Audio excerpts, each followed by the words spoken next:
Hello everyone, আসসালামু আলাইকুম। সবাই কেমন আছেন? আশা করি আল্লাহর রহমতে সবাই ভালো আছেন। আমিও আপনাদের দোয়ায় আলহামদুলিল্লাহ ভালো আছি। বাচ্চাদের পরীক্ষা শেষ হয়ে গেছে, একটু ফ্রি মনে হচ্ছে নিজেকে, তাই আপনাদের সাথে একটা ভিডিও শেয়ার করলাম। আমার প্রিয় মিষ্টি আপু ভাইয়াদেরকেও আমি সময় দিতে পারিনি, নিজের চ্যানেলেও সময় দিতে পারিনি। আজকে একটু ফ্রি হলাম, তাই একটা নতুন ভিডিও নিয়ে আপনাদের সাথে চলে আসলাম শেয়ার করতে। সবাই কি আমাকে ভুলে গেছেন? আমিও কিন্তু সবাইকে মনে রেখেছি, কিন্তু সময় দিতে পারিনি। ইনশাআল্লাহ একটু ফ্রি হয়েছি, সবাইকে সময় দিব।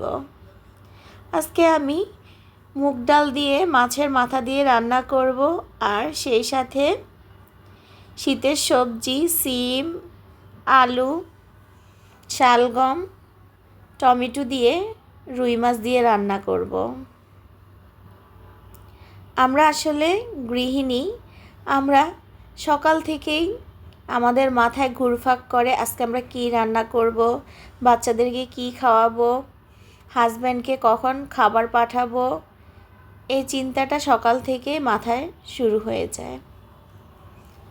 চিন্তা ভাবনা শেষ করে চলে আসলাম রান্নার আয়োজনে। এখানে আমি মাছগুলো ভেজে নিচ্ছি, আর অন্য সাইডে বাচ্চার জন্য পানি গরম দিয়েছি গোসলের। এখন পানিটা গরম হলে তারপর ওকে দিয়ে আসব। আর এই সাইডে আমি মাছগুলো একটু উল্টিয়ে পাল্টিয়ে নিচ্ছি।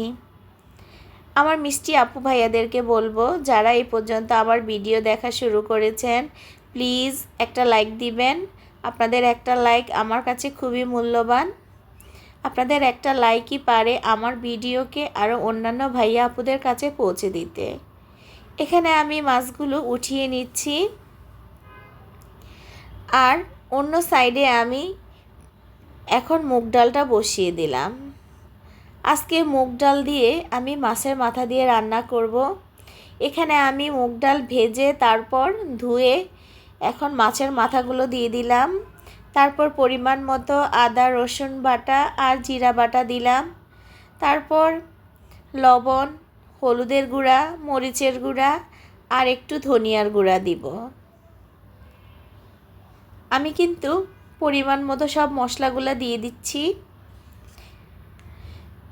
মাছের মধ্যে কিন্তু লবণ আছে, সেই হিসেবে আপনি পরিমাণ মতো একটু লবণ আর হলুদের গুঁড়া, মরিচের গুঁড়া দিয়ে দিচ্ছি। আমরা যারা গৃহিণী আছি তারা কিন্তু সকাল থেকেই মাথার মধ্যে চিন্তায় থাকে, সকালের নাস্তায় কি দিব, দুপুরের খাবারে কি দিব, তারপর সন্ধ্যার তো নাস্তা আছেই। এখানে আমি এখন সিম রান্না করছি, তাই কড়াইতে পরিমাণ মতো তেল দিয়ে পেঁয়াজগুলো দিয়ে নাড়াচাড়া করে এখন আদা রসুন বাটা আর জিরা বাটা দিয়ে দিব। এখন আমি মশলাটা ভালোভাবে নেড়ে ছেড়ে কষিয়ে নিচ্ছি, মশলা থেকে যেন কোনো কাঁচা গন্ধ না আসে, তাই আমি ভালোভাবে মশলাটা ভেজে নিচ্ছি। এখন আমি পরিমাণ মতো লবণ, হলুদের গুঁড়া, মরিচের গুঁড়া আর ধনিয়ার গুঁড়া দিয়ে দিব। আমি কিন্তু সিম তরকারিতে একটু ঝালের পরিমাণটা বেশি দেই, কারণ আমার কাছে সিম তরকারিটা একটু ঝাল ঝাল হলে কেন জানি ভালো লাগে। মশলাটা যেন নিচে লেগে না যায়, সেজন্য আমি একটু পানি দিয়ে দিলাম এইখানে। মশলাটা ভালোভাবে কষে গিয়েছে, এখন আমি সিম, আলু, শালগম ধুয়ে রাখা সবগুলো সবজি এখন দিয়ে দিচ্ছি। এখানে আমি ভালোভাবে এখন কষিয়ে নিচ্ছি। শীতের সবজিগুলো আসলে খুবই কালারফুল হয়, দেখতে খুবই ভালো লাগে। আমার কাছে এই সিম তরকারিটা খুবই পছন্দের। এই যে দেখেন, এখানে আমি মুগ ডালটা রান্না করে নিয়েছি। মুগ ডালটা খুবই মজাদার হয়েছে। আজকে বেশি ঘন করে রান্না করিনি, একটু পাতলা করে রান্না করেছি।